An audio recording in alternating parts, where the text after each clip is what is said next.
So now,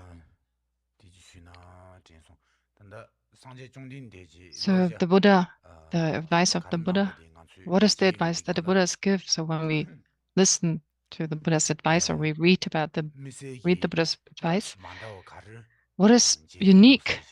What is a unique characteristic of the Buddha's teachings? Well, we aspire to the Dharma, in particular, well, we aspire to the Dharma, in particular to the Buddha Dharma.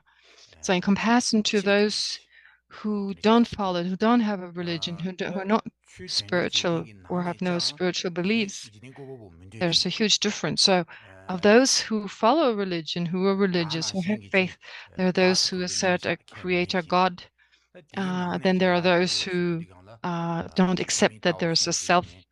So in that way, there are different kinds of spiritual systems, and especially when it comes to the Buddhist system. So we talk about the lack of inherent existence. We talk about dependent arising, that phenomena dependent on each other, and that all phenomena are merely labeled. So we're part of where we belong to this particular dharmic system or this particular religion that holds all these assertions. So from the point of view of holding all these assertions, having all these views on reality, well, as Buddhists, we don't assert a creator God. So it's said in the scriptures that we are our own protector. So our own future is in our own hand. So what's going to happen in the future, whether it's positive or negative, it all depends on our own mind. It's in our own hand. We have to take personal responsibility. It all depends on us. So based on that understanding, then we should practice. We should practice on the basis of that understanding that we are our own protector. So we need to understand the following. So there are a lot of people who may criticize us and so forth. It actually doesn't matter what other people say and think, but our own attitude is that sometimes we have this view like I may make a mistake, maybe it's not okay what I do. So we may have doubt. So we don't really see the virtue of something, the benefits of something. So this kind of doubt arises if we don't really understand the situation. The reason is that when we think about it, if we really understand the Dharma well, so when it comes to our future, especially our future happiness, if we understand that we have to work hard for this right now, so therefore it comes all from our own mind. Our motivation is important, and many of our mistakes come mainly from our afflictions, from our own mind, these different afflictive minds. And these afflictions have existed since beginning of time, so we're used to them. We are familiar, we are habituated to them. They're very strong. They're so strong, these afflictions in our mind, since they've been with us since beginning this time. So since we have this habit of allowing the afflictions to run wild, therefore it's difficult to make changes. The objects of our attachment and so forth, our attachment, they control our mind. So this is not unique to us. This is true for a lot of people. So we need to recognize that. We need to recognize that as a problem, as something that harms us. And if we do that, if we actually recognize the hold of the afflictions, then we're moving towards liberation and Buddhahood.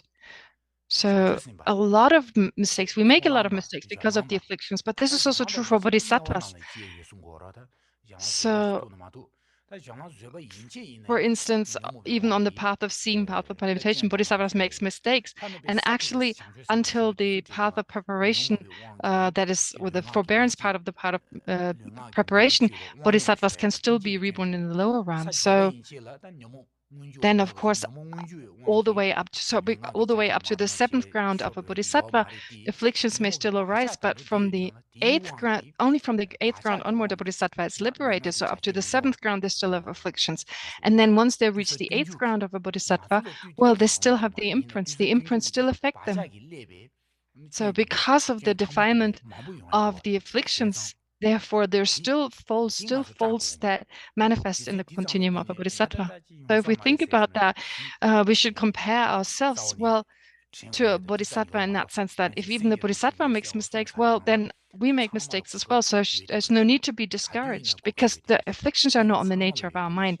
Our mind is clear in knowing. So the afflictions are not in the nature of the mind, and therefore changes are possible. So we have a lot of opportunities. We have opportunities to change our mind. We have a lot of opportunities to transform the mind. But of course, it depends also on the outer circumstances and our attitude. So our own attitude is really important in this. So I wanted to share that with you.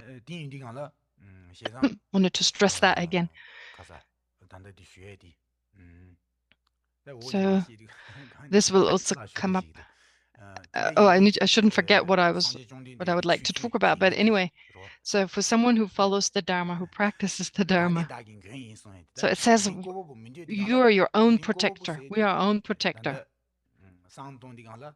So when we think about a creator God, it's difficult really to think that there's a creator God. Definitely the view is beneficial for some people. It's beneficial. It is a great view from the point of view of how it can benefit others. But it's from a Buddhist point of view, there is no creator God. Based on the understanding that we are our own protector. And what does that mean? That we have to subdue our mind.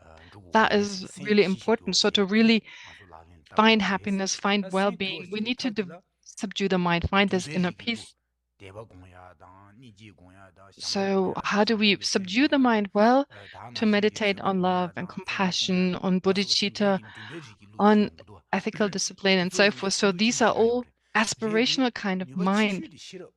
But the most beneficial kind of virtuous mind is wisdom. So wisdom is like pouring water on hot iron. So right away the iron cools down. So likewise, wisdom is very effective. It's very effective when it comes to subduing the mind.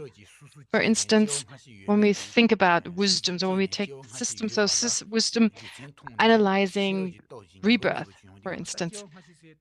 So based on a lot of reasonings, a lot of analysis, we can come to an understanding that there's rebirth. And also with regard to cause and effect. So understanding that a positive cause gives rise to a positive effect. So based on the law of karma, and it's wisdom that helps us to gain certainty with regard to these facts. Therefore, if there's past and future lives, then there's also karma. We have to take into consideration the fact that karma has certain actions, and based on that, because of this wisdom, because of this understanding, our actions will change right away. We will adjust our actions based on the law of karma and the concept of rebirth. So this we need to think about. We need to apply our wisdom that way, make changes. We shouldn't just be obsessed with the things that we perceive around us, all the sense objects around us. What we see with our eye consciousness, with our ear consciousness, and so forth, doesn't accord with reality.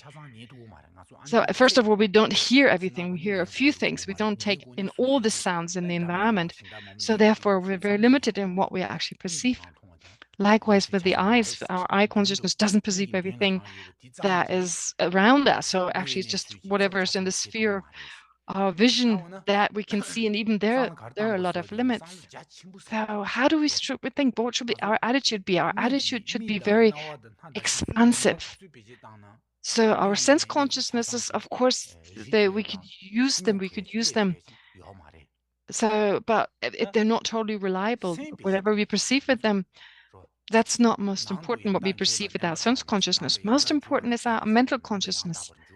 So it's important to generate a mind that is in accordance with reality, to think in an appropriate way. So to use our brain in the right way, to use our mental consciousness to analyze things, to investigate things. So then we can even perceive things that we can't see with our eyes, we can't hear with our ears. We can go really profound. We can get a profound understanding of things that ordinarily we don't know. That is the special attribute, the special characteristic of our mental consciousness. So, of course, we need to also see the things, we understand the things around us that are obvious, but it's also important to go as far as like the very profound object. So when we say, for instance, as long as space remains, as long as there are sentient beings, may also remain to remove the suffering of sentient beings. So therefore, it's important to have this vast view. So this entire life, it's not important to just be happy in this very life, but in many, many future lives. So when we say, as long as there's space, for instance, as it says in this verse, for as long as there's space, well, we'll be around. Then this is based on the fact that there's rebirth. So we're going to be around. So we're really thinking far ahead of the future. So it's not just the immediate future, but the long-term future. And in that way, it's important to see this as important as also the long-term future to what lies ahead of us. It's extremely important. So if you just think of this life, in this very life, so when we get older and older, so once we are 50, 60, and so forth years old, so if we think about the days we're happy, if we count the days which are happy, during which we're happy, so if we stay like if we actually don't think of the future, so we don't think of like next 20, 30 years in the future, we only think of the happiness on this particular day, only today. Does that make sense, actually? That's too narrow-minded. If we're only interested in the happiness right now, if we ignore the future, even if we're 50, 60 now, we stay until like 90 years. So therefore, in the same way, just as it doesn't make sense to just be obsessed with the present future, likewise, we should also think of our future beyond this life, thinking of other sentient beings and so forth. So to think of, take on the personal responsibility also for other sentient beings. So to actually have joy in our mind that we have this opportunity to work for the benefit of other sentient beings. If we compare ourselves with those who don't follow religion, so they work every day, they work really hard. So if they have some benefit, so they work so hard to get a little bit of benefit. But if they get that benefit, they do it joyfully as well.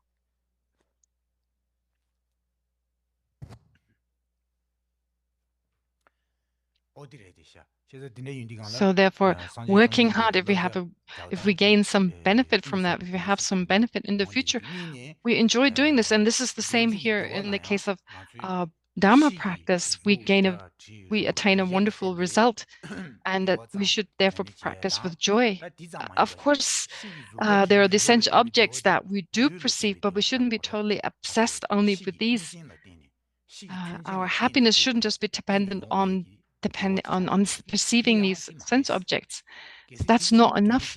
If we're only obsessed, if we're only interested with the sense objects, then we may be in great danger. So just beautiful visual objects, nice sounds, delicious taste, and so forth. Well, the problem with that, having that attachment to these objects, is that as long as we have these objects, we're okay. But maybe at some point there aren't any beautiful visual forms, there are no nice sounds, and so forth. So then we have a problem. The thing is that the sense objects are impermanent, so they keep changing, they keep disappearing. Therefore, the happiness that comes from our own mental consciousness, that is important. So the happiness that rises from our mental consciousness, from our conceptual mind, and so forth. So in that case, it doesn't matter what the external circumstances are. We're not totally dependent on the external, on positive situations and so forth, because the happiness comes from within. That's a very important advice. So if we practice the Dharma, if we study the Dharma, we train in the Dharma, then we will get a kind of a real taste of the Dharma. So this is practical. This is on a practical level is very helpful. So we can change on the basis of our own thoughts, on the basis of our own analysis. The external environment, whether it's positive or not, of course, there are beautiful aspects outside in the environment, but even beautiful aspects, they can harm us. They have beneficial and harmful aspects. Therefore, it's not true that it's not the case that the external environment, the sense objects always bring us happiness. They also have disadvantages. Therefore, it's so important to really understand the situation. If the external situation is positive or not, well, it doesn't matter. We should be accepting of whatever happens, be satisfied with whatever happens. What is most important are our wisdom, our concentration, the mind that wants to benefit other sentient beings. So this kind of very extensive, this very expansive kind of attitude, that is important, not to be narrow-minded. So when we talk about being content with little, we're not trying to force it at all. We're talking about generating true satisfaction. So being content with little, it means that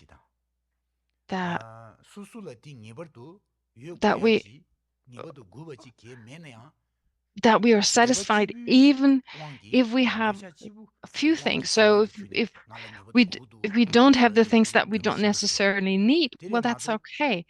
So there are certain objects we need to understand that if they're not needed, then it's okay if we don't have them. Therefore, understanding that not all of these objects that we usually desire that they're not necessarily necessary. So it's a voluntary kind of it's a kind of process where you from your own side you agree to just less. It gives us a kind of a freedom, and it's not forced.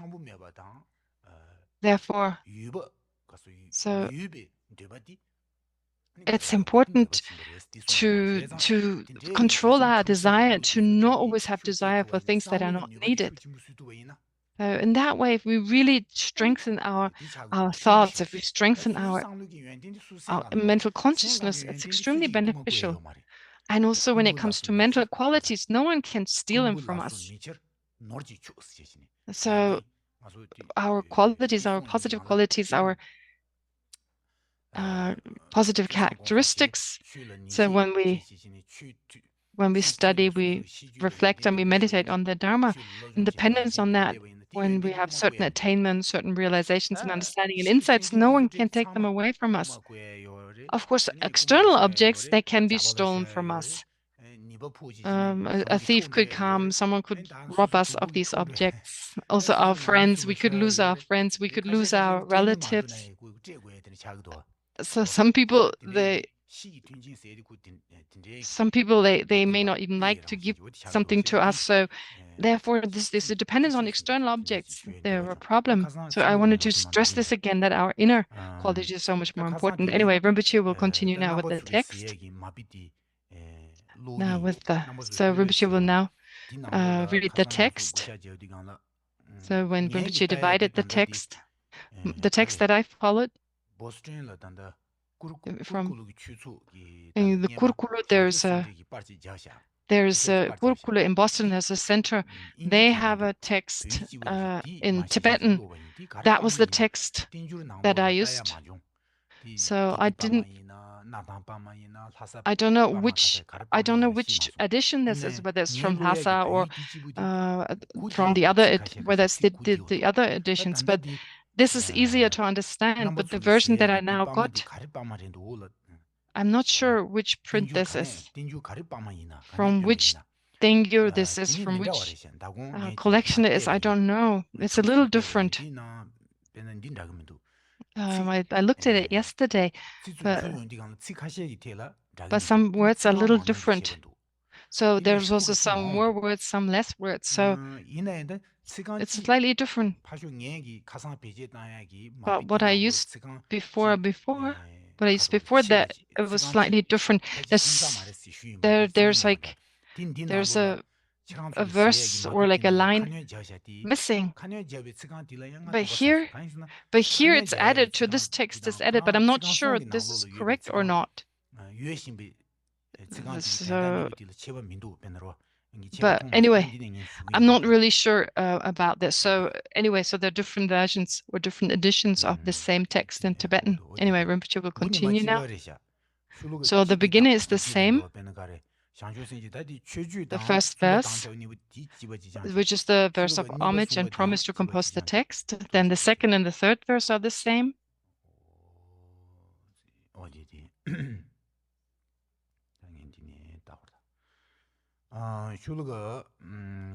Then, so these are all the same. Number 3, verse 3, 4.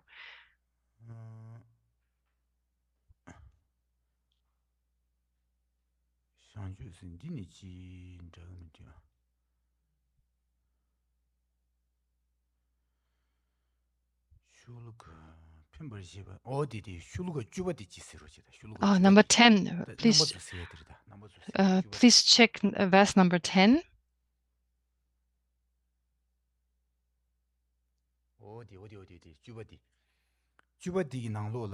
It says,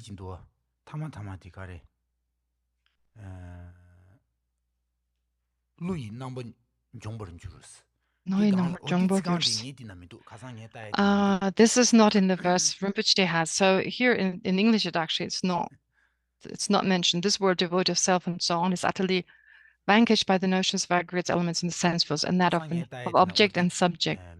It's not. So it seems to be added here, but in the Tibetan doesn't reflect this.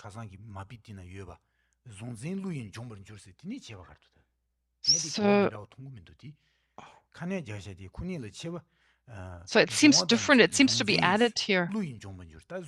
So here when we talk about object and subject, that seems a little weird here when it talks about utterly vanquishing the notion of object and subject. This is like the Chittamatra school. But here they say that the objects, they don't exist externally, but that the mind, the subject, that exists truly. So this is what it's saying here.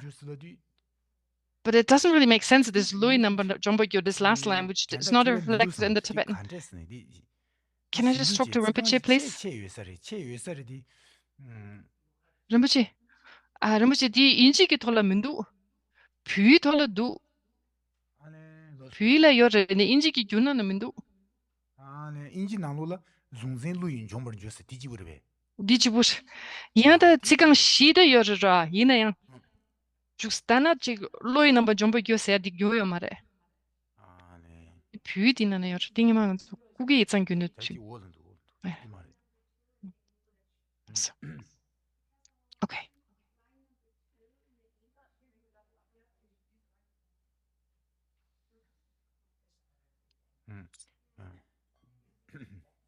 So anyway, this verse, okay, you can switch it off again. So yeah, in Tibetan, this last line that Rinpoche just said is extra. It's not reflected in the translation.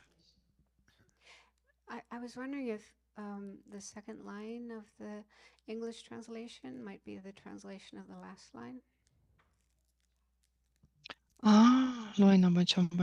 This word of the seven is utterly vanquished. Oh, it's utterly vanquished. That's a Tibetan. You're right. Yeah, you're right. Oh, Rinpoche gondangan norsha. Danadina tsikan niba de la ya kiri Lui number Jombo-gyo se di ori tsikan niba na le inji gyunana.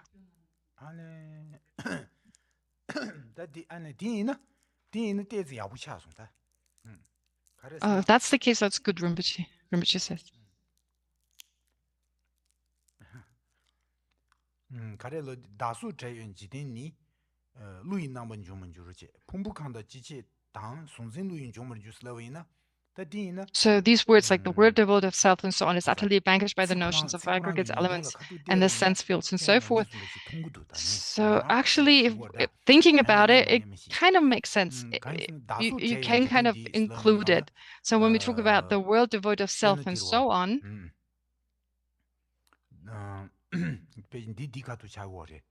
So when you talk about external phenomena, so there's no external self, there's no external phenomena. So for instance, as they're accepted by the Vaibhashika in the Sautrantika school. So Rinpoche read again verse 10 just now. So there is no self the way there is no self the way the non-Buddhist philosophers asserted, but there is a self the way the Vaibhashika and the Sautrantika asserted. So when we say here, and that of object and subject, so it's utterly vanquished by the notions and so forth of object and subject, it kind of makes sense here in the context of saying the view of the Chitta Mantra here doesn't apply. So it seems to be correct then. So actually, whether there are some verses or some lines extra or not, we have to actually compare with the Sanskrit.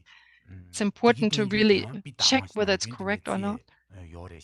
So this comparison can be really important. Anyway, so continuing. So there are different kind of translations here, actually, also in Tibetan. Sometimes the words are different in the different editions. And then when we continue with this text, for instance, 16, verse 16, neither atom of form exists nor sense organ elsewhere. Even more, no sense organized agent exists, so the producer and the produced are utterly unsuited for production. So that wasn't in the text I have. So Rinpoche just read it, number 16. In the text Rinpoche had previously, it was missing. Therefore, the other text Rinpoche used has 111 verses, while this text here has 112 verses.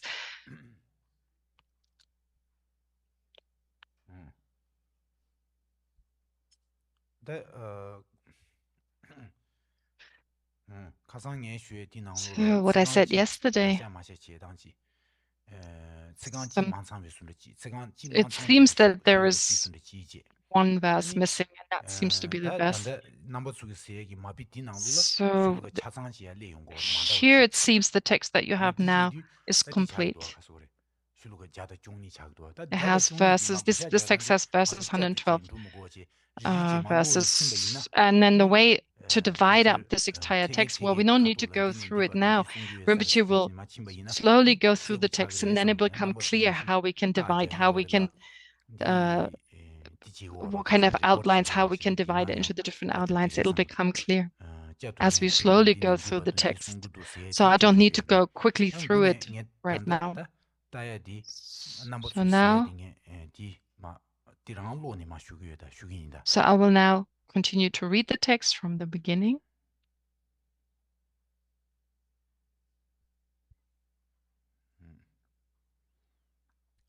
The first verse I already read, I think. So this I already explained. Then verse number 2, the Buddhas maintain the awaking mind to not be obscured by such conceptions as consciousness of self, aggregates, and so on. It is always characterized by emptiness. I explained the Vyasamaja root tantra, the quote from that tantra, didn't I? So here, Sangye, so the Buddhas, so Buddha Shakyamuni and all the other Buddhas, what are they saying? They maintain that the awakening mind, so the wisdom body of a Buddha, is not obscured by such conceptions as consciousness of self, aggregates, and so forth. So the self or the aggregates, so for instance, the very subtle particles, there are no partless particles and so forth. It's free from such conceptions.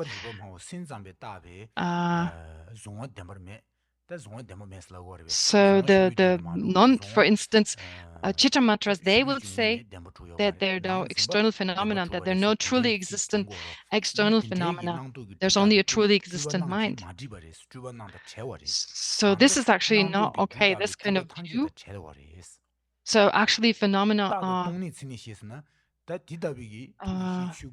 So the Buddhas maintain that it's not obscured by such conceptions of externally, truly existent external phenomena. Now, when it comes to the not just the awakening mind, but also with regard to the wisdom, the wisdom body of a Buddha, or the Jnana Kaya of a Buddha, the wisdom Kaya of a Buddha. So this is free from all obstructions. This is free from all obstructions now. It's not in the nature of the mind, but it's also completely free from all temporary kind of afflictions, and of course of the natural kind of obstructions as well. It's totally free from those. Then verse 3 talks about, it says it's with a mind moistened by compassion that you must cultivate awakening mind with effort and so forth. So we need a mind that is moistened by compassion. It needs to be controlled by compassion. Therefore, it's always our actions should be controlled by our compassion. So bodhicitta here should be moistened, should be conjoined with compassion. So that we always work for the benefit of sentient beings, that it always influenced by this compassion. So those who are not saved, that I save; those that I liberate, those who are not liberated, and so forth. So this kind of mind of bodhicitta, of compassion. And here we are talking mainly about conventional bodhicitta. So conventional bodhicitta, that is the mind that should always be moistened by compassion. And then the next verse number 4, it refutes the view of the non-Buddhist philosophers. Now, when we talk about the self or selflessness, well, usually the self, when we talk about the self, we're totally obsessed about the self. We're always thinking about the self. The self is the center of our universe. So it seems like of all the different existences, the self is the center. So we are the center of the universe. We are the center of everything. Whatever we do, the self is involved. So what happens to me? What am I doing? And so forth. So always the thought, every time, whatever we do, the thought of I is always present. And therefore it's so important to really reflect on the self. So that which wishes to be happy is the self. That which doesn't want to be unhappy is the self. So when we say there's happiness, it's the self that is happy. And when there's suffering, what suffers is the self. The self is that which wants to be free from suffering. Therefore, so what we really wish is happiness. What we really don't want is suffering. Therefore, so what is the main cause of happiness and suffering? It's important to recognize, where does happiness come from? Where does suffering come from? The main cause is the self. Usually there's a sense that it's the self that brings us happiness and so forth. Therefore, the self is so important, and the non-Buddhist systems talk a lot about the self. They describe a self, they present a particular self, and on that basis they explain happiness and suffering. Therefore, we need to analyze, does that self exist or not? So then the Buddha talks about the liberation, talks about karma and so forth. Well, if there is no self, it actually, from non-Buddhist point of view, that becomes invalid if there's no self. That's why it's important to analyze this. So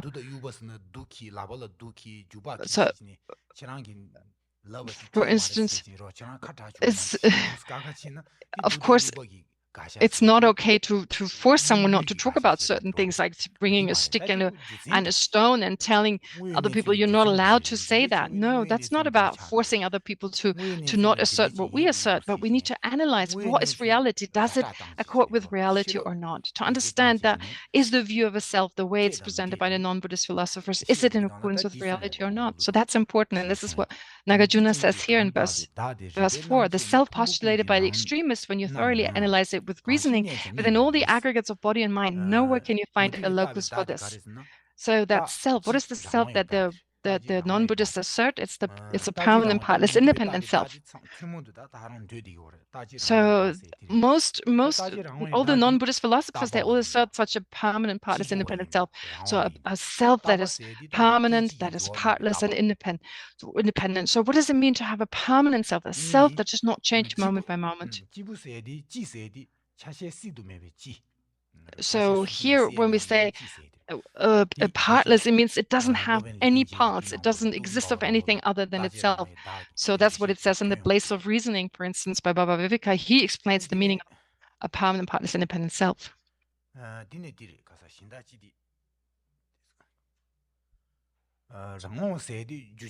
And so when we say independent here, the self is not dependent on causes and conditions. That's why we say it's independent. So such a self is asserted as a self that is permanent, partless, and independent.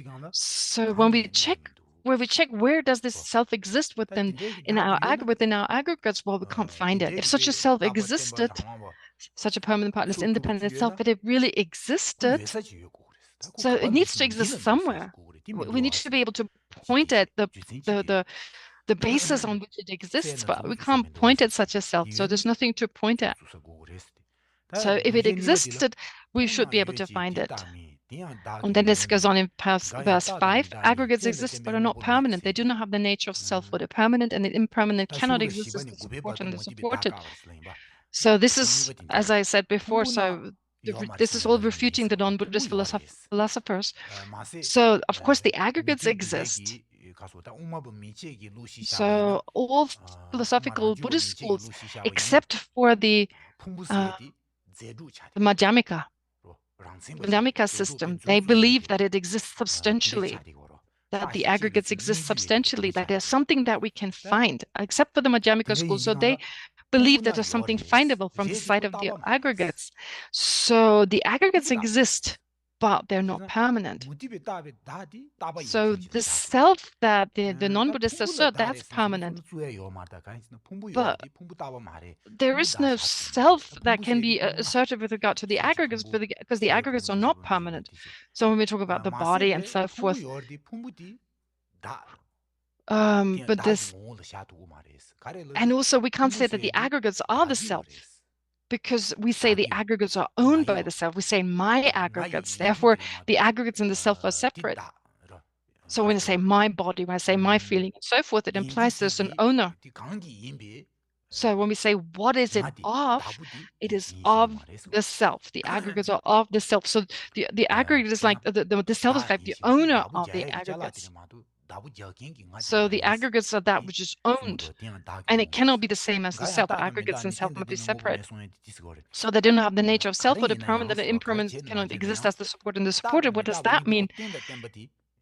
So we cannot have one being the support and the other one the supported, or one being the basis and the other one being based on that. If one is permanent and the other is impermanent, it doesn't make sense. So if the aggregates are impermanent and the self is permanent, it doesn't make sense to have that relationship of one being the support and the other one the supported.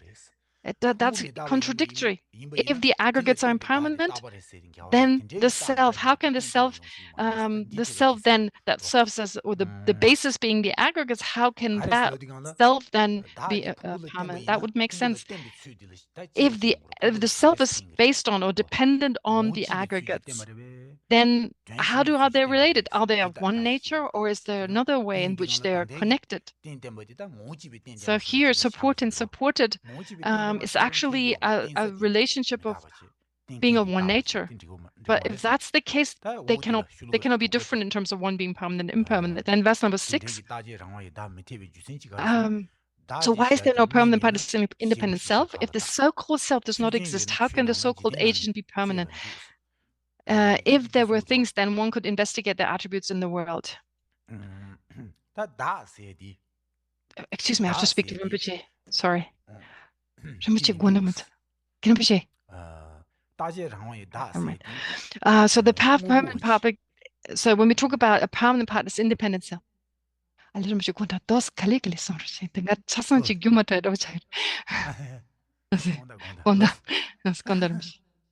asked Rinpoche to speak a little slowly. I have a hard time translating everything. Wanda.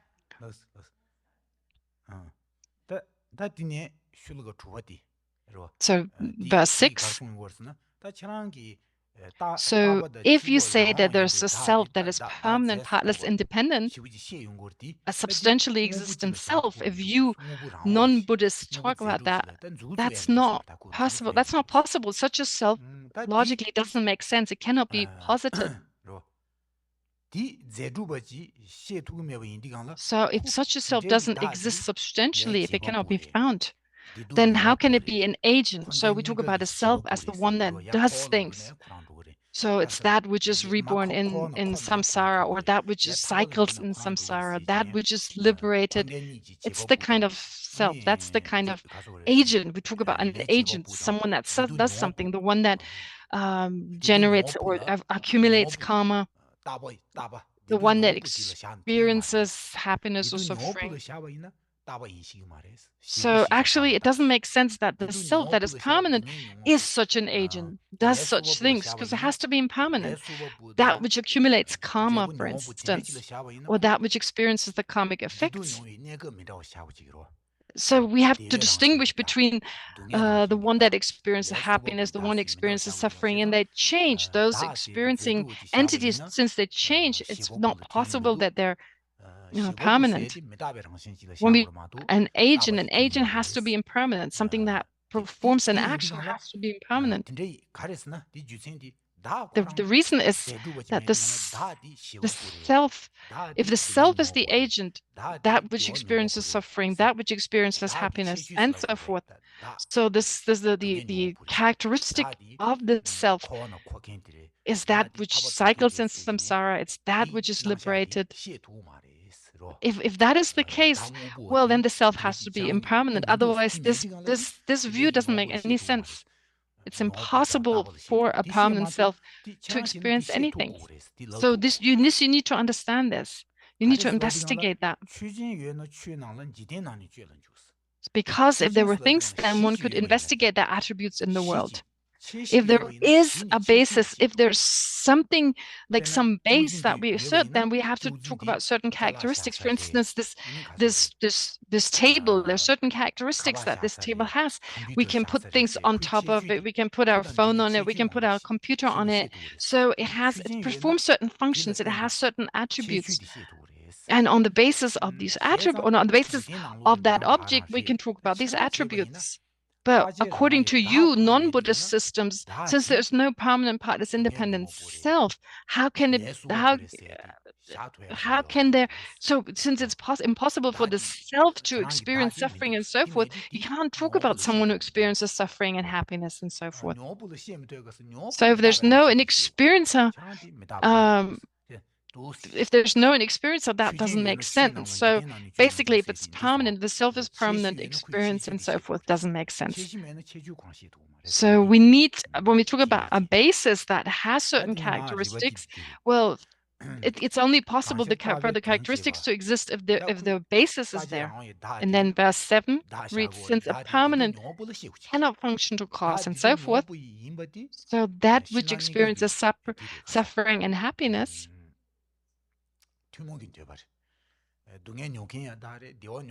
so actually it's common to, we can say that the self experiences happiness, and it's the common locus of that which experiences suffering and happiness and so forth. It's that which accumulates karma. So there's no contradiction that there's one basis that does all these things, that experiences these things and so forth.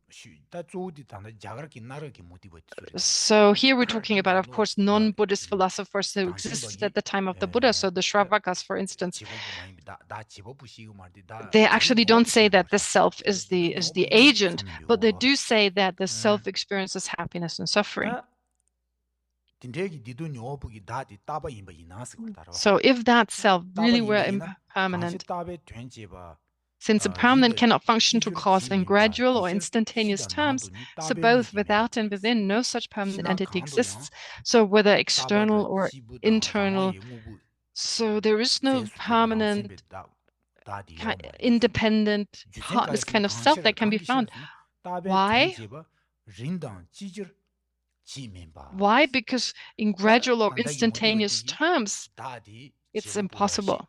So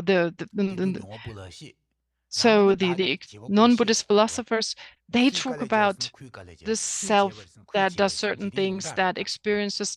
So this is like this is true for many in many philosophical systems. They do assert that.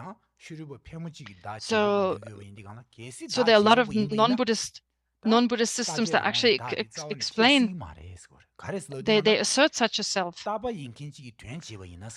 So they assert such a self that is like an agent, but it doesn't make sense because a self that is permanent cannot affect our experiences, cannot affect phenomena, cannot be a cause of something. Because if that were the case, if it does bring forth a result, if a self does so, either it does so simultaneously or it does so progressively. So in the sense that first you have the cause, which is the self, and then a result arises. It's impossible, though, that the self can actually give rise to an effect simultaneously. That doesn't make sense. First there's the cause, and then there's the result. So, for instance, in this life, if we accumulate virtue, then in the future we experience happiness. So, but of course, we assert that we accumulate karma, that the self accumulates karma. But if the self were to be permanent, how can it have an effect, a positive effect, like a karmic effect? It wouldn't make sense. It wouldn't make sense. But and if it were hypothetically the case and it happened all simultaneously, then cause and effect would exist at the same time, and that doesn't make sense. So if I accumulated a positive karma, I would right away experience the positive result of that, which doesn't make any sense. But if it happens gradually, again, that doesn't make sense. Why? Because the self is permanent. So if I experience negative karma, then in the next life, if I accumulate, if the self accumulates negative karma, then in the next life, if the experience, if the result is experienced, it doesn't make sense, because then the cause would still have to exist at the time of the result. Why? Because the self is permanent. It doesn't change. It doesn't change. So if it's a cause now, it must be a cause in the future. It must be a cause at the time when its result comes into existence. Therefore, if something is the main cause, so the self being the main cause, it doesn't make sense that it gives rise to a result gradually, either, because why? What is the reason for doing so? It exists at the time of its result because it's unchanging. It's always a cause. So the self being a cause, the self being permanent, therefore, even in the future, when the result ripens, then at the same time the cause has to be there as well. The self has to be there as well, because it is permanent. So when we talk about cause and effect existing at the same time, that doesn't make sense. So therefore, why do we not have a result right now? Because all the causes are not there yet, because they're not complete. So that's what it says in the Pramanavartika, for instance. If not all the causes and conditions are there, you don't have the results. So why does a result not ripen? Because some causes and conditions are missing. But if the cause is always there, then actually cause and effect have to ripen instantaneously. So if the self really is the cause, I'm not sure this is clear or not. Please raise your hand. Let me know if it's not clear yet. But anyway, if there's a permanent partless independent self, it doesn't make sense, because cause and effect would have to exist at the same time.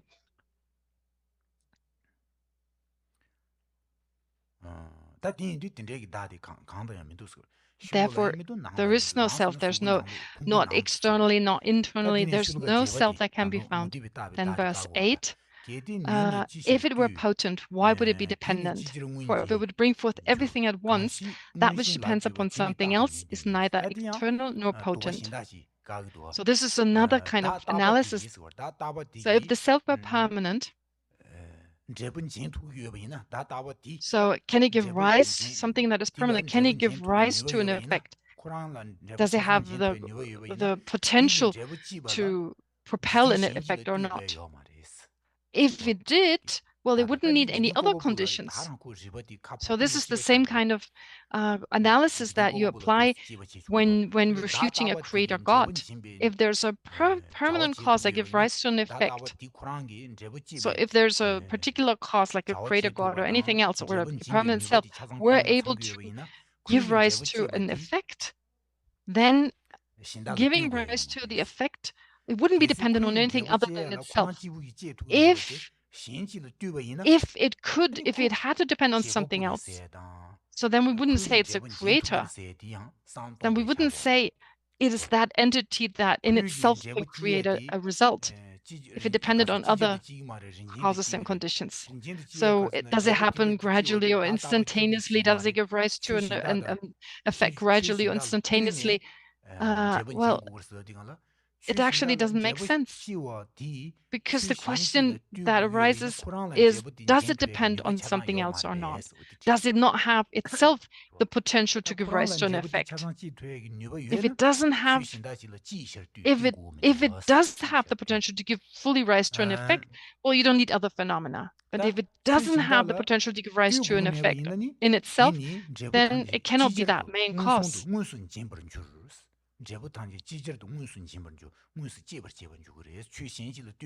So for it would bring forth everything at once, that which depends upon something else is neither eternal nor potent, it says here.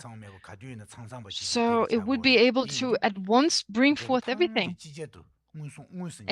at the same time. Everything, all this effect would arise immediately. There would, everything at once would arise.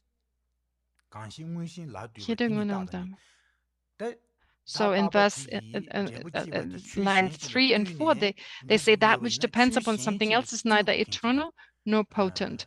So if it were to depend on something else, it would have to change itself. So it would slowly change in dependence on other factors, and then it would give rise to an effect. So if we think, for instance, like a seed, when you plant a seed, the seed is changing. You add the other conditions such as water and so forth, and through that slow, gradual change, then a sprout arises. Therefore, it doesn't make sense when it comes to the self. It doesn't make any sense to say it's permanent and gives rise to all these different effects. It doesn't make sense. It's much better to say that the self is impermanent. Why do you insist that the self is permanent?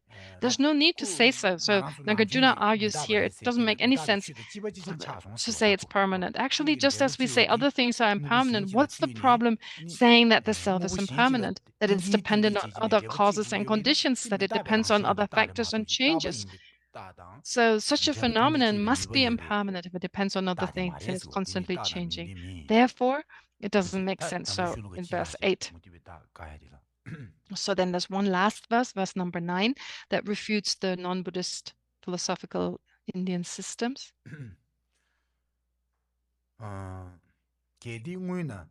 If it were an entity, so this self that you assert to be permanent, partless and so forth,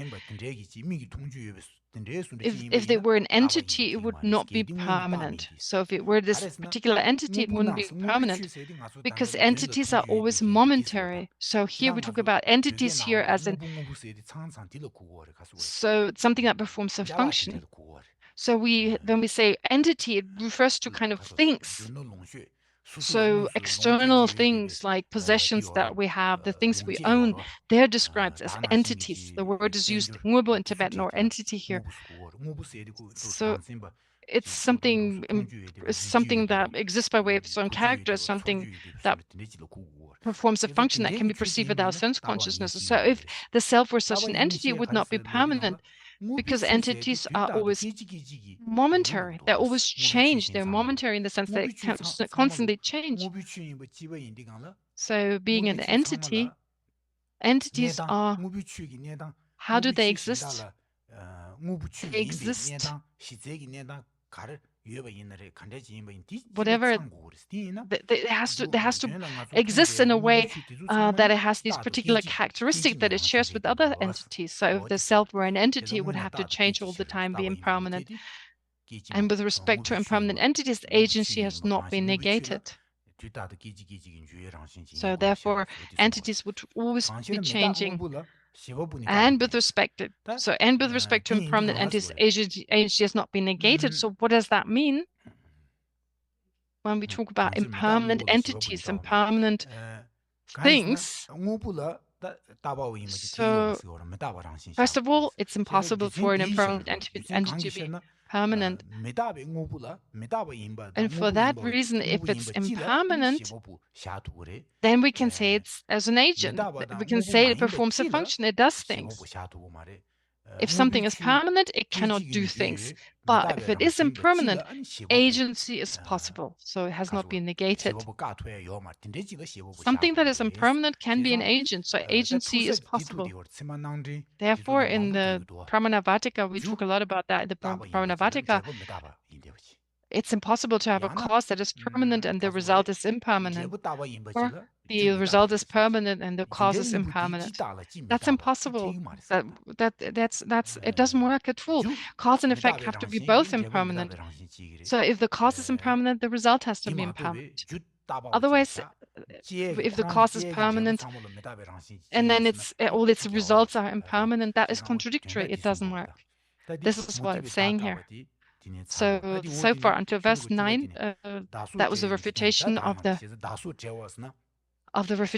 non-Buddhist philosophical systems. And then it goes on with verse 10. So this world devoid of self and so on. So this self here, the permanent partless independent self, so that's an agent and so forth, being asserted to be an agent, etc.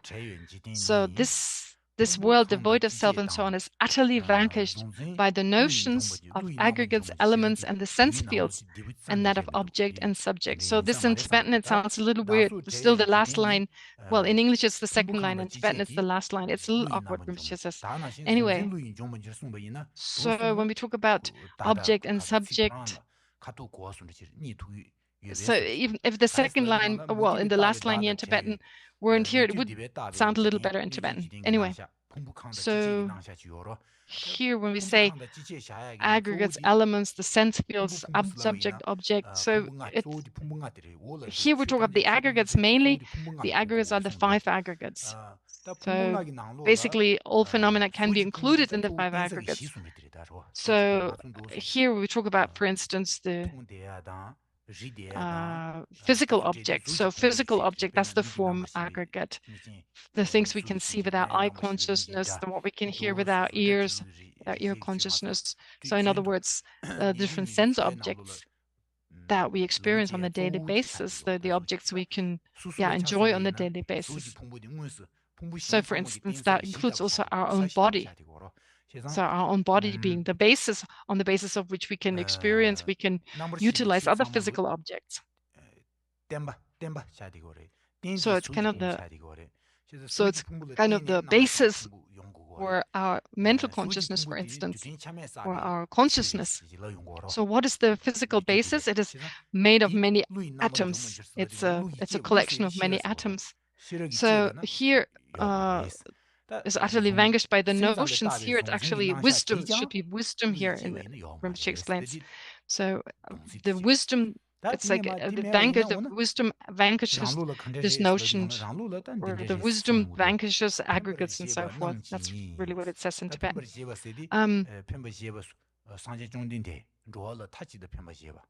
So then it says in verse 11, thus the Buddha who seek to help others, have taught to the disciples the 5 aggregates: form, feelings, perception, volitional forces, and consciousness. So when we say the 5 aggregates, so you know the 5 aggregates, don't you? The most extensive explanation you find in the Abhidharma Kosha, in the Treasury of Knowledge, so in Vasubandhu's text. So it describes the form, what are the different the meaning of each of these aggregates.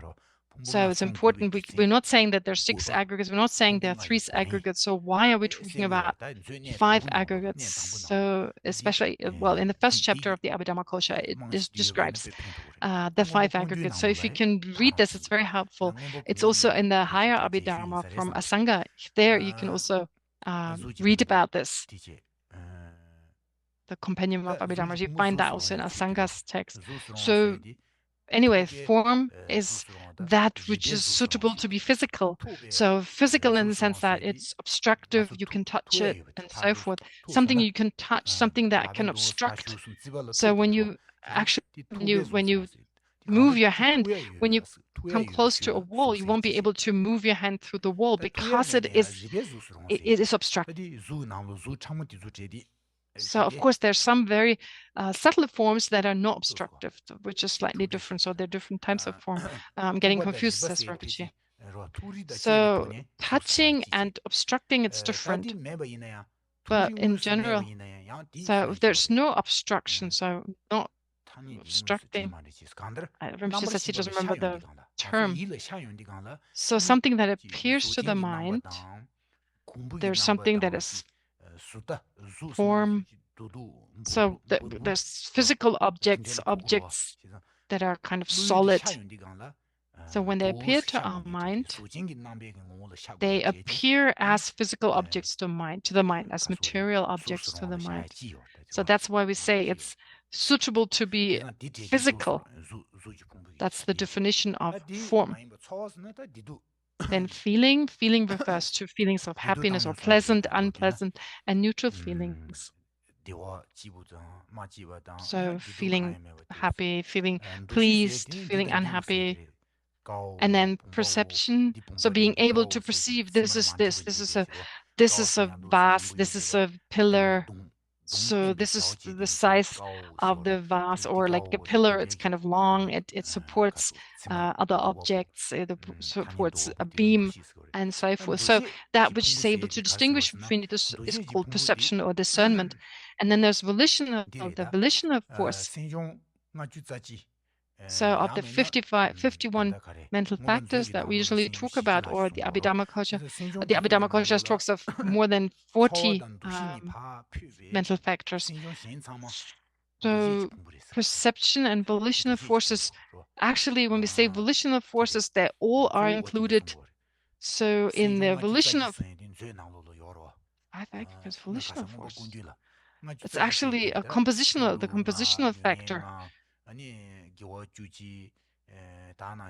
The compositional factor. So actually, except for feelings and perception, they're all included in the compositional factor. Here it says volitional forces, but actually compositional factor. So there are all these different mental factors.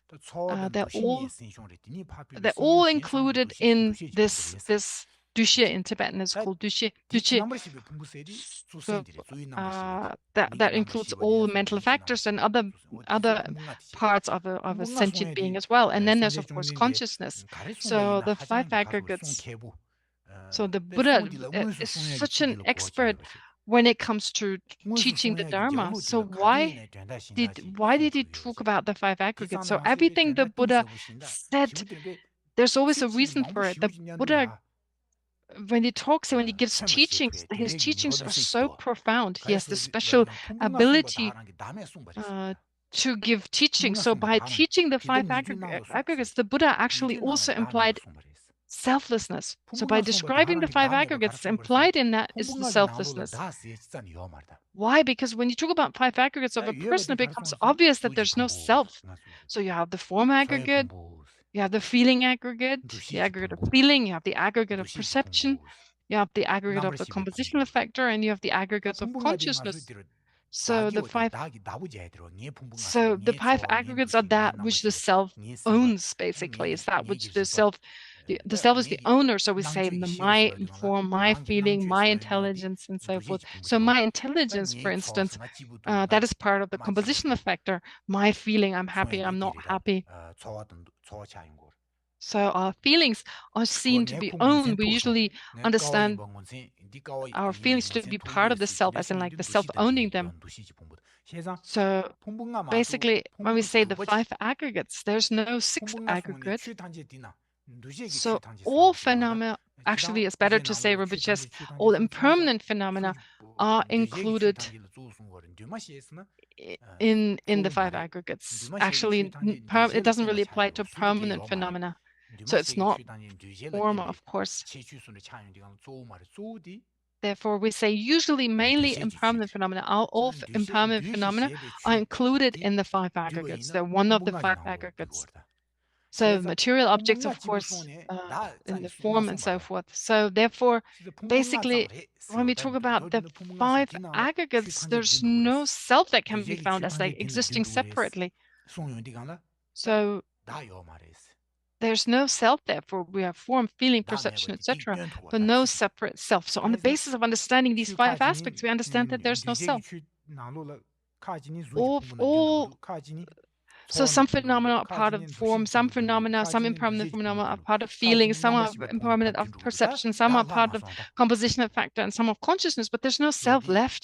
There's no separate self that is not included in any of the 5. Therefore, implied by this teaching, the Buddha, so that's why it's implied, selfness is implied. Then in verse 12, it says, the excellent among the bipeds. So bipeds is someone who has a living being who have 2 legs. So that's the meaning of bipeds. So that's a human being. So most other living beings have 4 legs. Are there beings who have 2 legs? So anyway, when we say gangni, which means 2-legged. So actually birds, yeah. So they have only 2 legs, actually. So, but they don't have any hands, or they don't have any arms.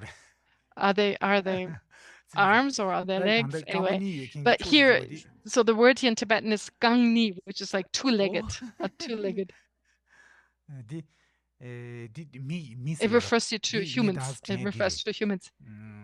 In the 2nd chapter of the Pramanavartika, it says like someone who has an arm, lakden, having an arm. That's actually another word for an elephant. So lakden means having an arm is another word for elephant. Actually, it's probably from the Sanskrit. So having an arm. So because it's like a special arm, like the elephant's nose is like a special arm. That's why there you have this word, like another term for elephant is like the one who possesses an arm. So it just has to, this term probably developed according to a certain environment, a certain time, and so forth. Anyway, so always taught as well. So the excellent among the bipeds, so the excellent among the humans, always taught as well. Forms appear as massive foams. Feelings resemble bubbles in water, and perception is like a mirage. Mental formations are like the plantain trees. Consciousness like a magical illusion, and so forth. So in the illumination of the 20,000, it talks about selflessness here. So it speaks about the selflessness. So Bodhisattvas. So here, mental formations are like the plantain trees, consciousness like a magical illusion, and so forth. So here, the Buddha taught thus to the Bodhisattvas. Here, bubbles, massive forms. So what's the difference of foams and bubbles? Well, in English is Rinpoche is asking, but there's a difference. But yeah, the foam is different to bubbles.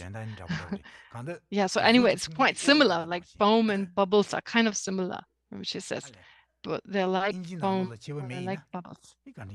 Is there no difference between foam and bubbles? Rinpoche asks.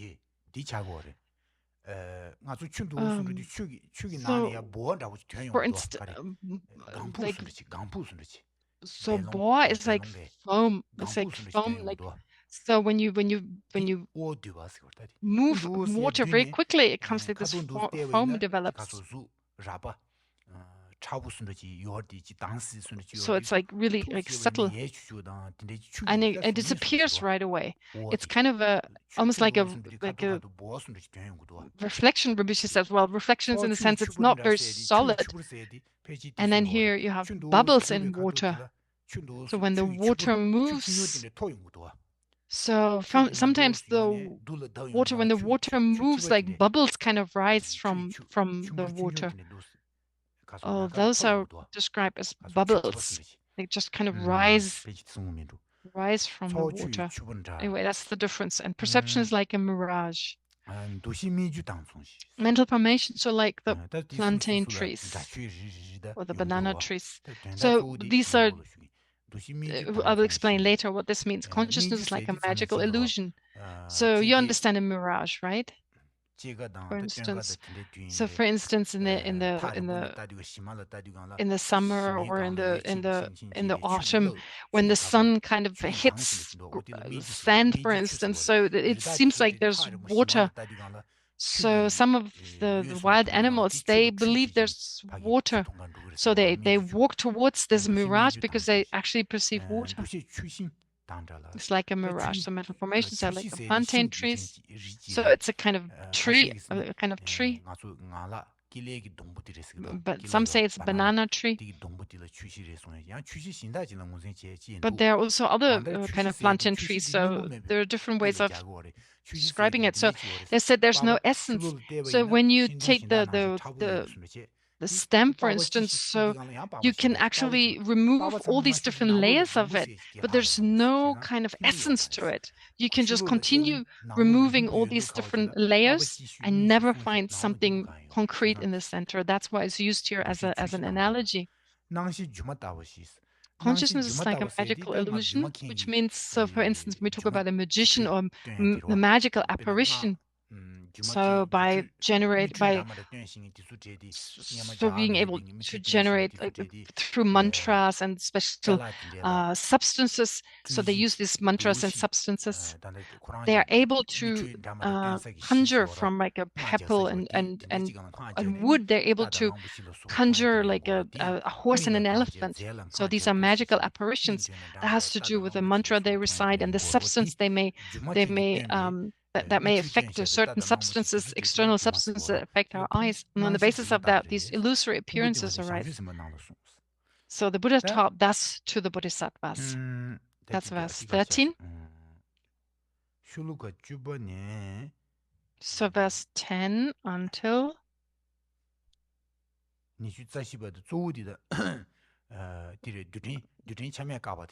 so until 21, it basically talks about refuting partless particles.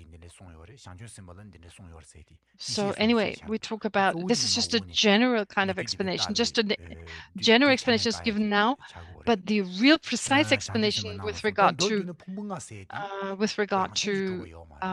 the partless particles or the refutation of that comes later. Anyway, phenomena do not exist inherently. They do not exist in and of themselves, but they are like these illusions. They're like dreams. They're like these magical apparitions of a horse and an elephant. Anyway, there's more explanation that comes later. There will be a lot more explanations on the fact that phenomena don't exist inherently. There's no need for me to go into more detail here.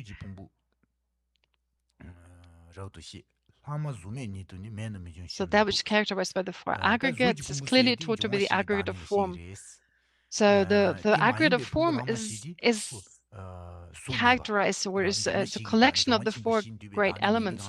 The rest are invariably established, therefore, as devoid of material form. So they're not material, they're not physical.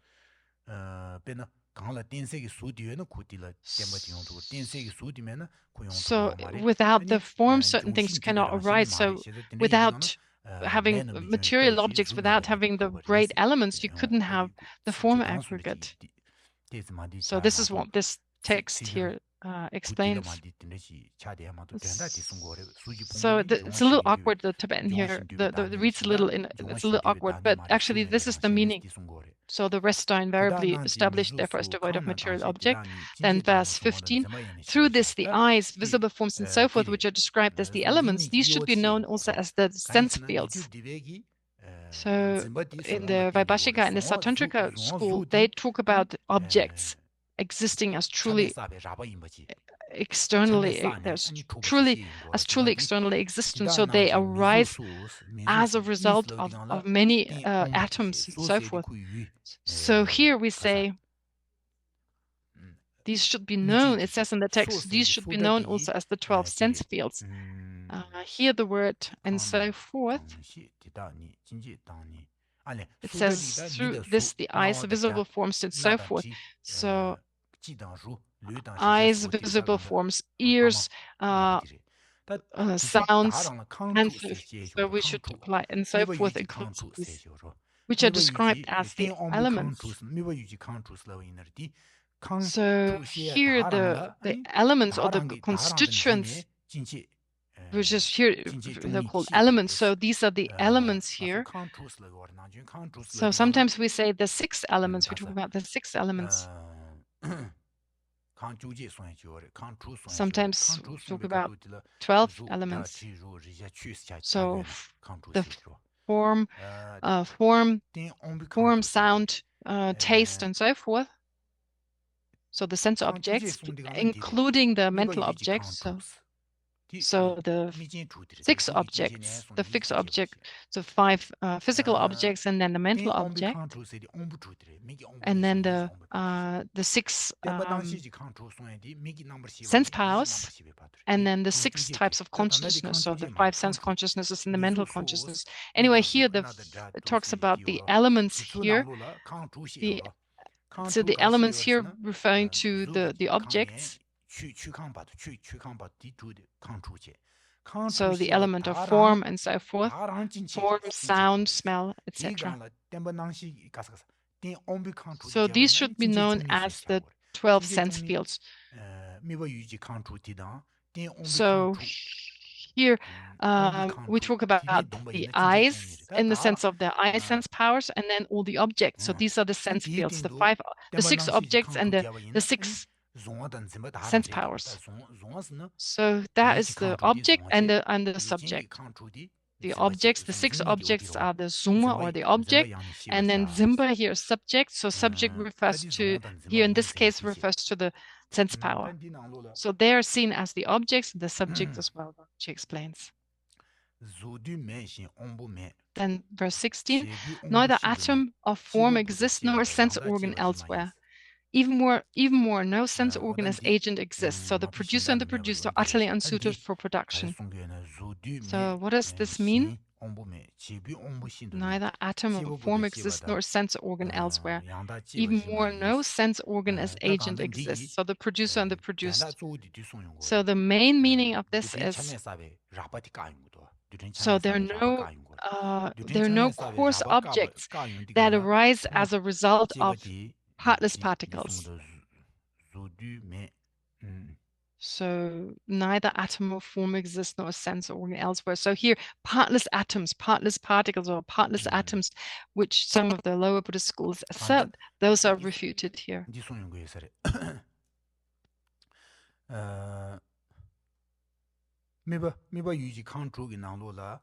So from the different objects, so the 6 elements, which is form, visual form, sound, smell, and so forth. So when we talk about these particular objects, so what we perceive as eye consciousness, for instance, so when we see blue, for instance, the color blue. So when we see blue, we see a coarse object that's blue.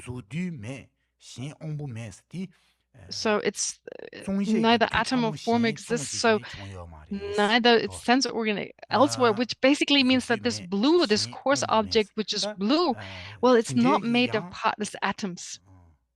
It's not a coarse object that is made of partless atoms, because there are no partless atoms.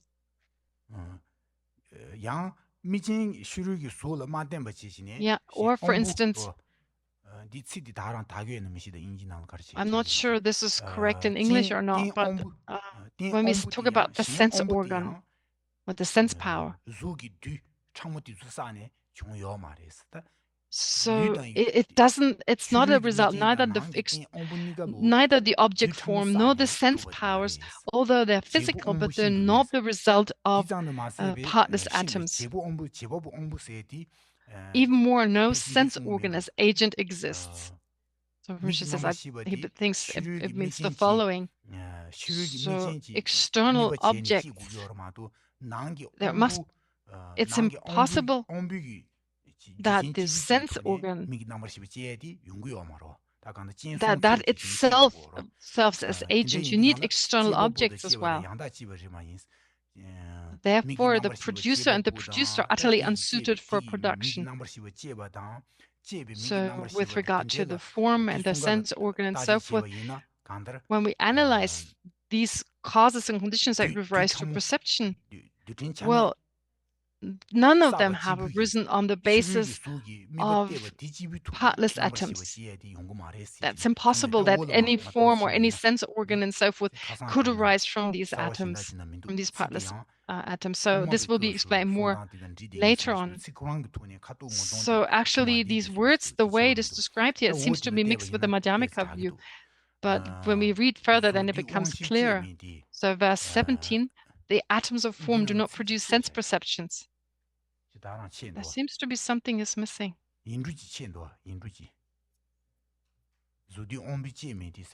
Ah, there's a word missing. Sudu won't you give me the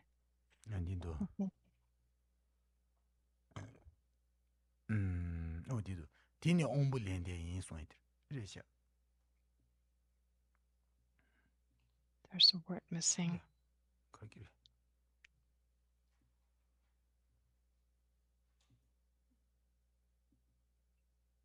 Ale, tini. Tini. Can you just switch me on, please? Rinpoche.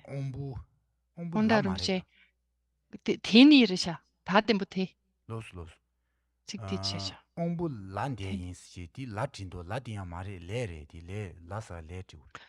And then it says la in Tibetan, but it should be le.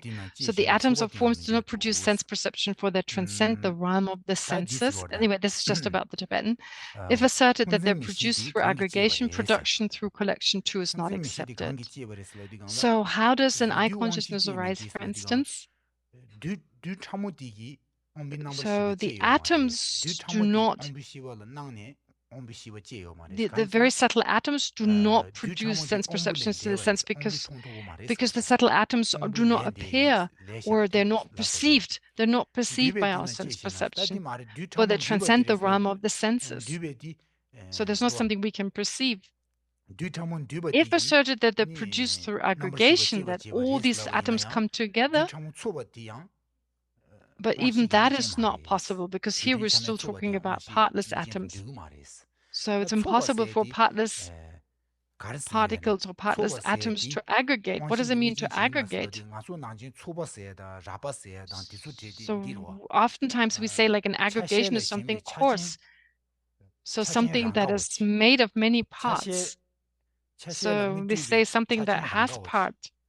So having just talking about the parts, like if we talk about partless particles, so it's impossible that partless particles or partless atoms serve as a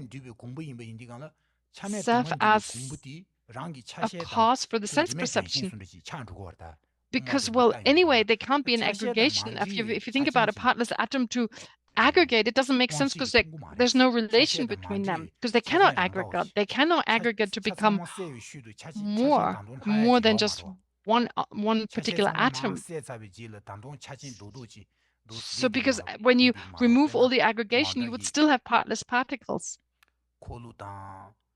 So when we talk about physical objects such as wheels and different machines and so forth, so when we actually remove its parts, there's nothing left. In reality, there's nothing left. You can continuously divide it up and you'll never find anything. But if there's a partless particle, then you always find something very solid that is left. And that cannot be part of the aggregation. It actually doesn't make sense. So this is the kind of logic applied here. Then verse 18, through division in terms of spatial dimensions, even the atom is seen as possessing parts. So here, this is the main verse here. So it's impossible to have some aggregation that is a result of many partless atoms. Even the Chittamatra school doesn't assert that. The Madhyamikas don't assert that, and the Chittamatra school doesn't assert that. So when we say partless, it's impossible that it aggregates. There's a contradiction in terminology. If it's partless, how can it aggregate with other objects? So the Chittamatra and the Madhyamika school would say that's a contradiction in terminology. So if it's partless, it will always remain the same. If it comes together with other objects, it will never become bigger. So this is beneficial from everything we read before. Like the other verses explain exactly this point. If there were physical objects that come together as a result of partless atoms, that would be impossible. Why? Because they couldn't aggregate. Partless atoms cannot aggregate in that one is the part possessor of these atoms. That just wouldn't make sense. Because that would mean that all the different parts of the aggregation, if we remove all these different parts, we would be left with something very solid that has nothing to do with the aggregation. So this would be contradictory. When we have many, of course, it's possible to have many particles come together to form an aggregation, to form many objects, to form a coarse object, a coarse phenomenon. That is possible. So, for instance, the objects all around us, basically they're aggregations of many subtle particles. So one is the part possessor and one is the part. So we talk about the object that is formed by the many parts. That's the part possessors, and then there are all these parts. So there's a whole and there's parts. But if something is partless, it cannot form a whole. It cannot form an aggregation or whole. Why? Because partless particles cannot become bigger. They cannot come together with other objects to become bigger. So does it make sense to you? If there's a partless particle, it cannot aggregate with other things to become bigger. Does that make sense? Do you agree? Because it's partless. If it's partless, then it doesn't matter how many partless particles come together. They would just, nothing big could arise from them. Not just that. Why? Because you're saying that because this view of partlessness, that doesn't make any sense. So here saying through division in terms of spatial dimensions, even the atom is seen as possessing parts. It has to have parts. So an atom is made of parts other than itself. So if you talk about, for instance, the directional parts, so parts that are part of the southern direction, the northern direction. So in that way, they occupy space. They exist as having different sides and so forth. Therefore, it's impossible that they are partless. So to apply more reasoning when it comes to the Chitta Matra or the Madhyamika school. So verse 19 it says, with respect to a single external object, divergent perceptions can arise. A form that is beautiful to someone, for someone else it is something else. So this is the kind of the view of the Chitta Matra or the Madhyamika. So when we say something is beautiful or something is ugly, something is attractive or is unattractive. Now, so if it's the result, if it's an external object, if it's the result of partless atoms, so then we say it's beautiful, or because there are these atoms, different kind of atoms come about. Based on that, we say it's ugly. So similarly, so saying something is nice, good or bad. So there are all these different partless particles according to this particular view that there are partless particles. If that were really the case, it actually wouldn't make any sense. Why? The reason being, if there were partless atoms, then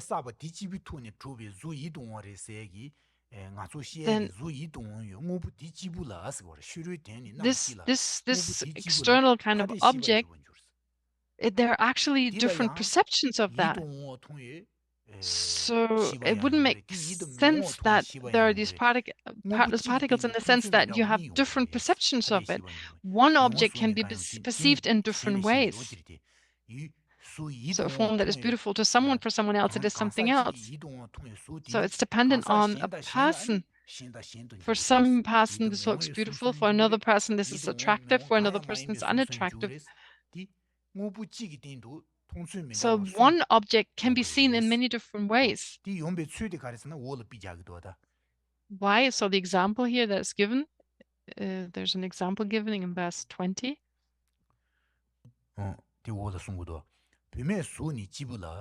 With respect to the same female body, so if you have one female body, so it's just one female body, three different notions are entertained. As by an ascetic, the lustful, and a wild dog, as a corpse, an object of lust, or fruit. So it's just one object, one particular, so it's a female body. For instance, if you have a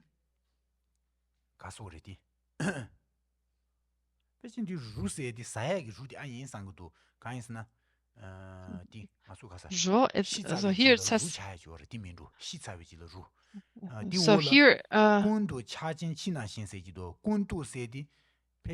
so here zho actually in Tibetan the word it can mean taste as well, but Rinpoche thinks should be corpse actually. There's also another word here where there seems to be a spelling mistake in the Tibetan where the word should actually be going, but never mind. So here, when it says a corpse, so from the point of view of an ascetic, it's a corpse. So even though a person is still alive,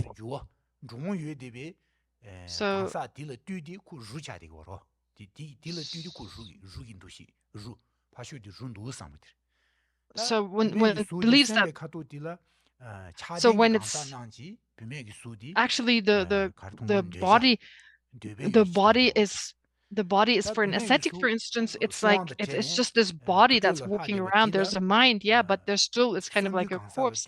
And then for a lustful person, the female body is seen as an object of lust, while a wild dog, like a hungry dog, that perceives this particular female body as food. Or for other animals, like wild animals, they would perceive, like a tiger and so forth, they would perceive this female body to be food. So there are different perceptions based on three different beings. So therefore, if it was really from the side of the object, if there was a concrete object over there, a partless particle, something concrete coming from the side of the object, then it would be impossible to have these three perceptions. Everyone would perceive it in the same way, because that attractiveness, for instance, has, from the point of view of this view that they're partless particles, is that it's from the side of the object. It depends on the object itself. Everything comes from the object. It comes from this object, this material, physical object over there, that is the result of many partless particles coming together. It seems that because it exists so solidly in and of itself, therefore there can't be a different perception. So everyone would have to see this object as beautiful. It would be a lustful object, or an object of lust. It should be an object of lust for everyone. So even for a person who doesn't have any attachment, they would still consider this female body to be an object of lust, or everyone would perceive it as food. So a wolf, for instance. So let's say if the body is if the woman has died, so then in that case it's actually a corpse, but it should for everyone be the same, to be seen as food. So because it exists in and of itself as such, and it's made of partless particles or partless atoms, that it exists in and of themselves. So what is attractiveness? So where is this attractiveness from the point of view of this of the Vaibhashika and the Sautrantrika school? They would say that this beauty comes from the side of the object. It exists in and of itself.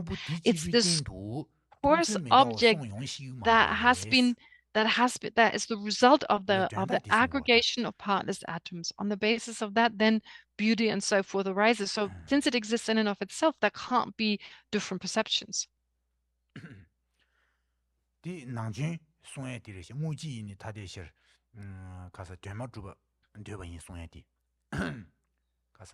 So this is what it usually says. It's also explained further down. So when we talk about, for instance, a celestial being, a human, and a preta being or a hungry ghost, when they perceive a vessel with liquid in it. So if we have a glass, for instance, so when a human looks at it, they see water. So, or for instance, the Ganges.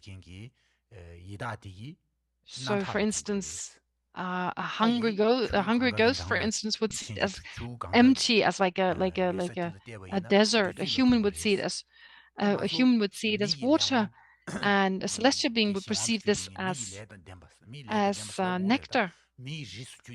So as humans, we see it as water. We see it as the Ganges. So it's the same object. It's an object. It's liquid, but dependent on the perception, dependent on the different beings, it's perceived in a different way. But if it were actually an aggregation of that water, were the aggregation of partless atoms, it would be impossible for these different perceptions. So this is what this is saying here. This is a very potent kind of reasoning, isn't it? A sharp kind of reasoning. Doesn't it make sense, actually? So, of course, when we see a body of water, we actually see water. But, for instance, the hungry ghosts, they perceive, for instance, pus and blood. Or the celestial beings, they perceive nectar. But we don't know that. We don't know. So this is, for us, this is hidden for us. We can only understand this on the basis of the scriptures. But we don't need to apply reason. We can apply reasoning. We can just take another example. For instance, if there are three people, so we look at flowers, for instance, a flower garden. So we have three people looking at the same flowers. So perceiving, so there are these beautiful flowers with this really nice smell and so forth. But actually, everyone has a different experience of these different objects.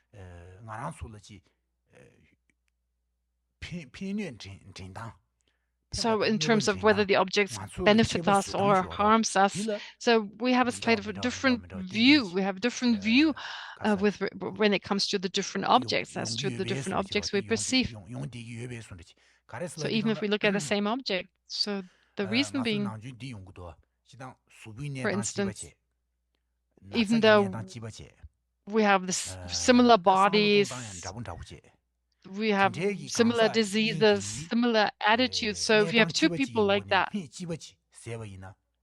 so there's still a difference. For instance, when you take medicine, although we're quite similar, we both take the same medicine and still it's a different experience, or there's a different smell. There's a different experience. And so when we see things, when we perceive things, it's different. So that we should really, based on that understanding that we all perceive things slightly differently, we can get a sense of what is said here. So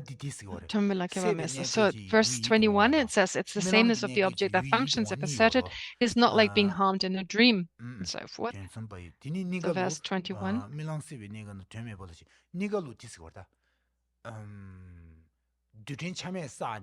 So when we say, so it's the same, it's say whether, so some would argue when it comes to partless atoms, so it's the same. It depends on the person. So for instance, in the Chittamatra school, they say it's based on the ripening of imprints, or in the Madhyamika school, we say that it has to do with the person. So basically, in both cases, the Chittamatra and the Madhyamika school would say that there's nothing from the side of the object, whether it's because of there's no external phenomena, whether the reason is that phenomena don't exist externally, or whether it's because everything comes from the mind. Well, in both cases, nothing comes from the side of the object, an external, truly existent object. So we have so many different imprints, for instance. Everyone has left different imprints. There's so many different types of imprints. And because of the imprints, we perceive things differently. Therefore, we have different habits, we're familiar with different objects. So our habits, our imprints, they very much affect our mind. And therefore, we perceive different things. We have different appearances. This is what this verse is saying here. The sameness of the object that functions. It's not like being harmed in a dream. So basically, the objects that we perceive, they don't exist in and of themselves. That doesn't make sense. So whether we see a beautiful object in the dream or while we are awake, it doesn't matter. None of the objects that appear to us are the result of partless particles. So there's the same. The dream and the wakeful state are the same in the sense, insofar as the functioning thing is concerned. So in verse 22, it says, in terms of objects and subjects, whatever appears to the consciousness, apart from the cognitions themselves, no external objects exist anywhere. So here, when it comes to subject and object, there's no truly existent external objects. So it's because in the Chittamatra school, it's because of the imprints, basically. Due to the imprints, objects appear. So phenomena appear to exist externally, but they don't exist. In actuality, well, it's just because of the imprints that Chittamatra school would argue that these appearances arise in our mind. But they don't appear because they're partless particles that have come together. So again, if there were really partless particles, then we wouldn't have different perceptions. You wouldn't have a preta being that perceives liquid to be pus and blood. You wouldn't have a human that perceives it as water, and so forth. So that would be impossible. So therefore, apart from cognitions themselves, no external objects exist. So then in verse 23, so there are no external objects at all existing in the mode of entities. The very perception of the individual consciousness arises as appearances of forms. So here, this is the Chittamatra view, where they say there are no external objects at all, that whatever appears, it doesn't matter what appears, whether it's forms, whether it's sounds, and so forth, they just arise as appearances. Everything that appears to the different individuals.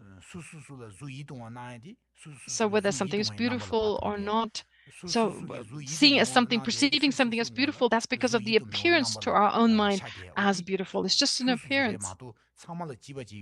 And that's individually different. It's not the same for everyone because we all have different minds.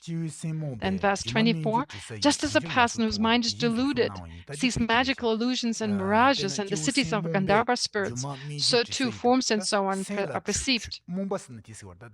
So here, deluded means our mind is deluded. It's like if mistakes affect our mind, if our mind is affected by mistakes, by mistaken appearances. So, for instance, when a magician recites certain mantras, then there are magical illusions that appear to the mind. Or, for instance, when we talk about mirages, so if there's a certain light, if there's a certain kind of structure, for instance, if you have sand, then mirages appear. And then there are the Gandharva spirits. So they say that in some places you see these Gandharva spirits, these spirit beings. Maybe it's because of karma. We don't know where this mistaken appearance comes from. Maybe there's a karmic connection. In some places, people can see apparently like they're like a city, like they see this huge city, although it's like that's like an isolated place, and still people have a sense, oh, there's a whole city. Actually, when you go closer, you come closer, there's nothing there. So that's called the Gandharva, the cities of Gandharva spirits. So Gandharvas are like kind of spirit-like beings, so non-human spirit-like beings, and people have these appearances apparently. But that's just an appearance. That's a mistaken appearance. In reality, it doesn't exist. So similarly, so there's so many objects around us. So they appear as form and they appear as sounds and so forth. But none of these are based on partless atoms. Then verse 25, to overcome grasping itself with the Buddha taught aggregates, elements, and so on. By abiding the state of mind only, the beings of great fortune even renounce that teaching. So therefore, refuting these partless atoms. So we also refute basically external phenomena. This is what the Chittamatra school says. But the lower school would say, but no, the Buddha taught it. The Buddha taught external existence. The Buddha taught aggregates, elements, and so on. By abiding in the state of mind only, the beings of great fortune even renounce that teaching. So that means like you're renouncing the Buddha, you're refuting the Buddha, but that's not true. The answer the Chittamatra would give is that is just to overcome self-grasping. That's the reason the Buddha taught external existence, truly existent phenomena. So therefore, that doesn't. There's a reason for saying so.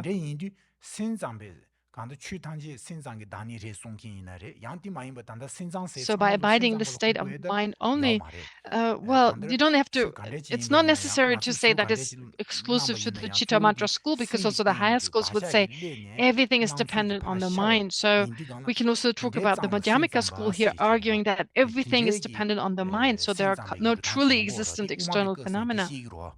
So they would exactly argue in the same way. So usually mind only, we think of the Chittamatra, but here it can also include the Madhyamika school. So agreeing with the Chittamatra that there are no truly existent external phenomena and that the mind is needed. The mind, without the mind, phenomena couldn't exist. Whatever exists, it is an appearance to the mind, and the way it appears to our mind, it doesn't exist in reality. So by abiding in that state of mind only, the beings of great fortune even renounce that teaching. So that view of truly existing external phenomena, that is renounced. The beings of great fortune renounce. And then the next part, then is the Chittamatra school. So we have 10 more minutes, and then next time we continue with verse 26, which presents the Chittamatra school, or in other words, it refutes the Chittamatra school. Now we have time for questions. If you have any questions, you're welcome to ask questions.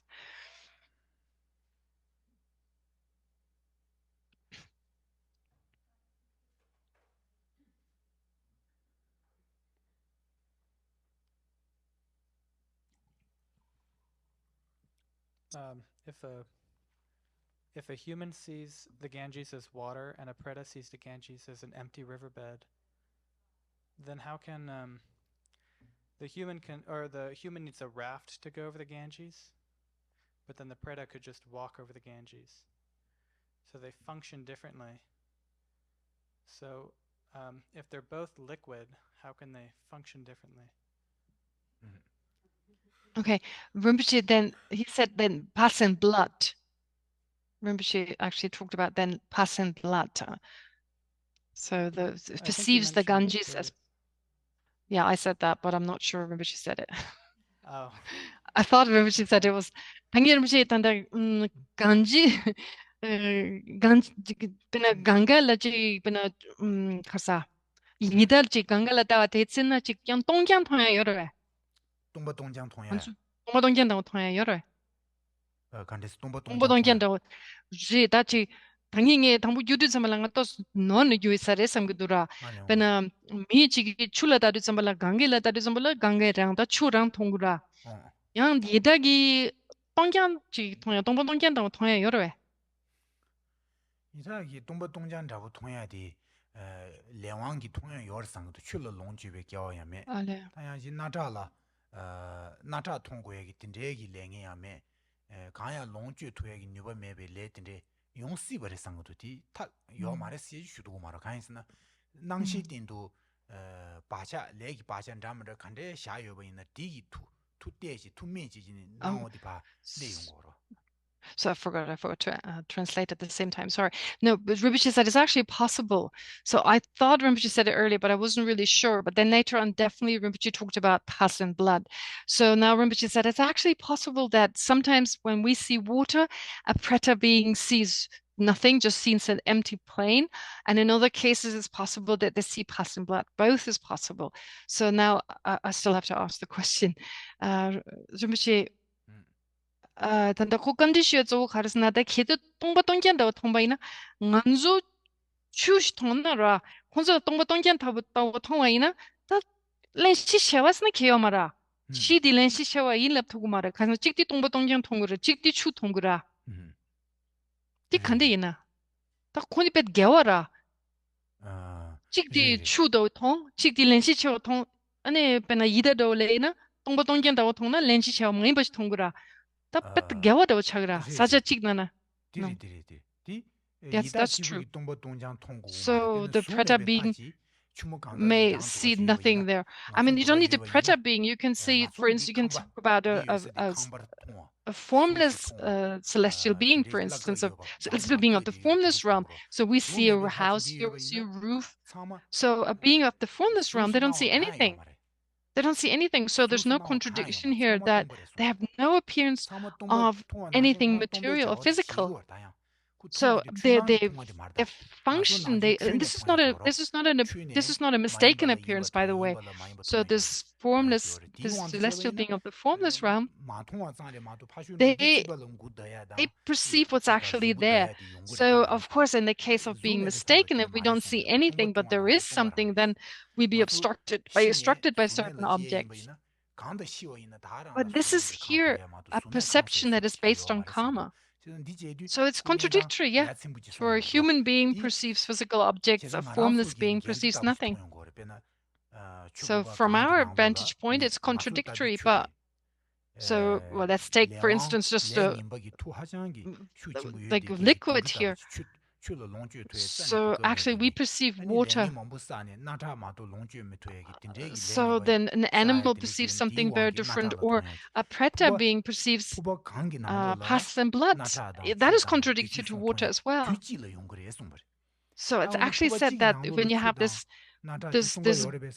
basis of some liquid there, three beings perceive something totally different. It's simultaneously three different beings perceive something totally contradictory, but they all exist. So at the time of these three beings, because of the different karma, three different beings perceive it differently.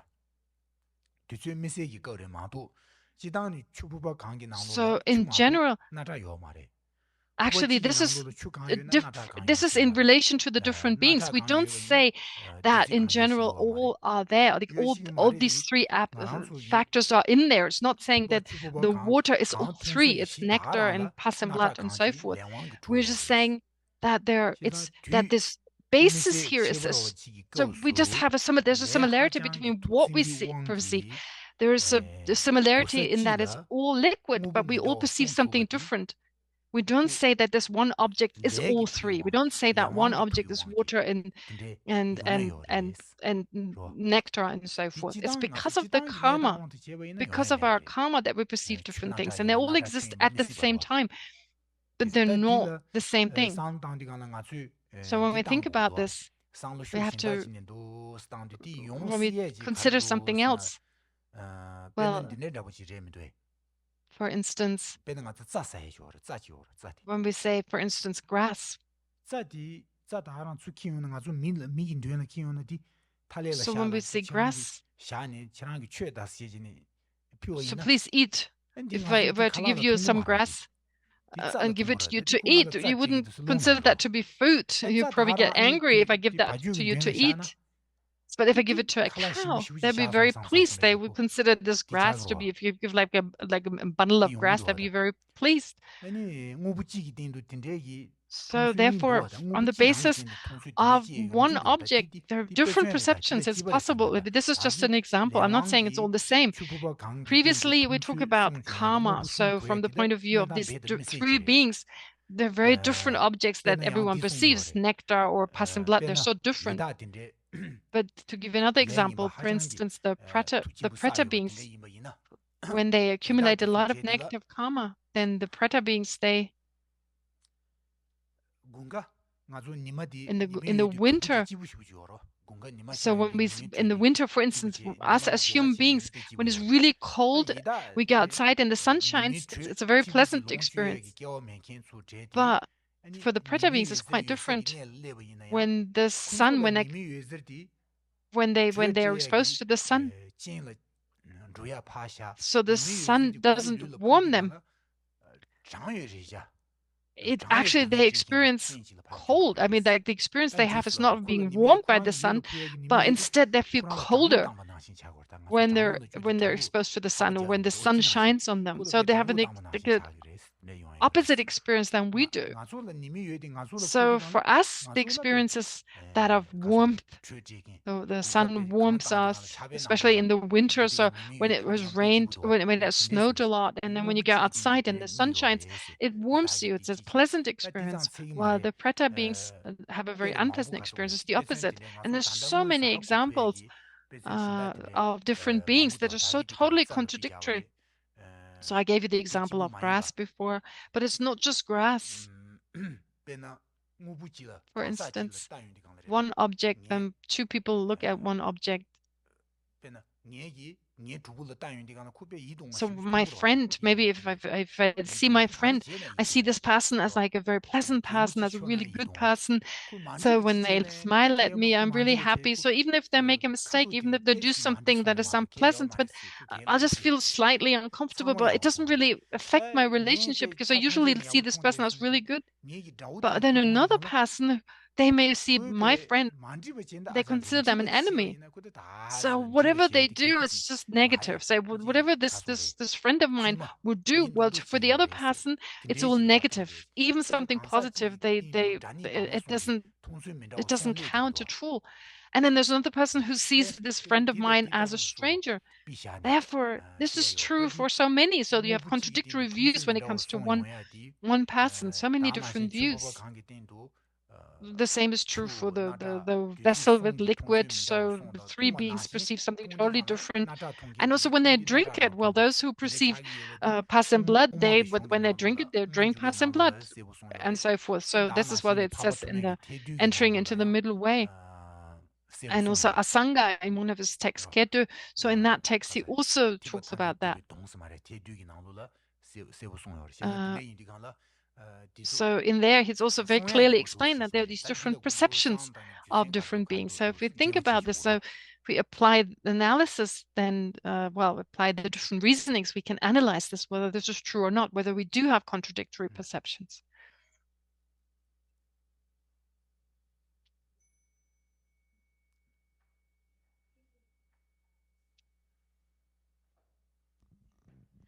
The Chitta Madrons usually say that the imaginaries are not truly existent, but the dependent phenomena and the thoroughly established are truly existent.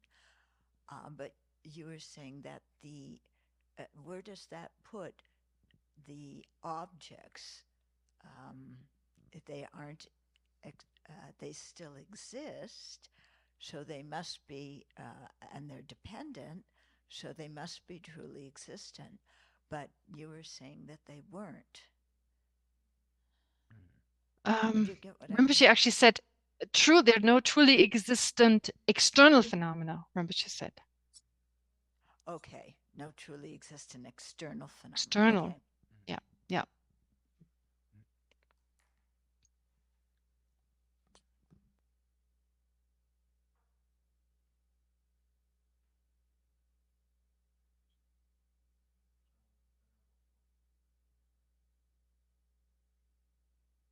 Venerable, when we perceive this suffering of the pretas, and they can't even go outside, and it's very suffering, how do we cultivate compassion for these beings who are suffering in this way? So, as you speak, you say the words like you describe the suffering of the pretas, and a picture appears in my brain of a being who is suffering. And so my response is to cultivate compassion and not grief or cruelty. So to not rejoice in their suffering and to not be overwhelmed by that suffering. So it'd be wonderful if the pretas were free from that and find joy, and then that will give me resilience to kind of accept the fact that there are lower realms. So is that the skillful way to approach the suffering that we have to accept? 디단데는 samlo khandis tango res manzo bena tandarum she deshik yenda na la dende bena yida denzo la kanga halya nyungura da kanga but that chilula doina and nimagi kenchini kayala so wala that ludan semge kanga pemasi mongbu nyongus ta nganzu di shirshane samlo khandes tangurs yana di kenchini ninji ke gorwe ta chik pena wutune ta chochik ta dangbe da shashana ta khonzo kanga yor ta ti ngadan jawa yo mare di samlo tangna de digyu samare yana khonzo kanga shibu yor susu semshuk chaya do jilo to but dende kanga chambu yo susu maki ba chaya dia inge mare ta chi nganzo yida la samtana di ta khonzo ki kanga gyumzun tu chene ninji ke gorwe 다치 나나 슝나나 대시 몽부 경기도 대시 몽부 경기 김진딩 소송한 준 니지 귤레케베 체도 아니 대시 몽부 경기대 다 이다게 강엘라 소와티 콜라 대시 경부 대시 경부 김진 쪽 하래 노수 다른 가수도 이다기 콜라 시에디다 So when we talked about the preta beings, for instance, well, actually it was in the context of about reality. So, for instance, the understanding that because of the different imprints that we perceive things in a certain way, that there are no external kind of partless atoms and so forth. So we basically spoke about it. We just talked about reality. How do phenomena really exist? So in order for us also to overcome afflictions. So in this case here, it was very much to do with, well, basically understanding our own afflictions, our wrong views, and so forth. So we didn't talk about this in that context, but there are many different other contexts in which we talk about the pretas. Well, one reason is if we talk about the suffering of the different pretas, the different hungry ghosts and so forth, we generate compassion on the basis of that. That's one reason why we talk about it. But also that we meditate on the different types of existence, or so the different types of realms. So based on that we also practice compassion or generosity, for instance, so that when we eat something, when we eat or drink something, we offer it to the pretas. So for instance, as a bhikkhu, as a bhikshu, you take the last food, you kind of you make this like a seal. It's like you take the last piece of food and you squeeze it together in your hand, like you seal it and give it to the preta being. So you can practice in terms of like generating compassion, but also to help them, to benefit them. So where does the suffering come from? We also need to reflect on that. It comes from negative causes and conditions that have been accumulated. So we can use that also in terms of our own practice to make sure that we don't accumulate the same kind of causes, the same kind of karmic causes. And to help also others that they do not accumulate this kind of negative karma. So to inspire others, to help others, to advise others that don't accumulate the same causes and conditions. So there's so many different ways to think about it in terms of our understanding reality, in terms of our own situation, in terms of compassion and so forth.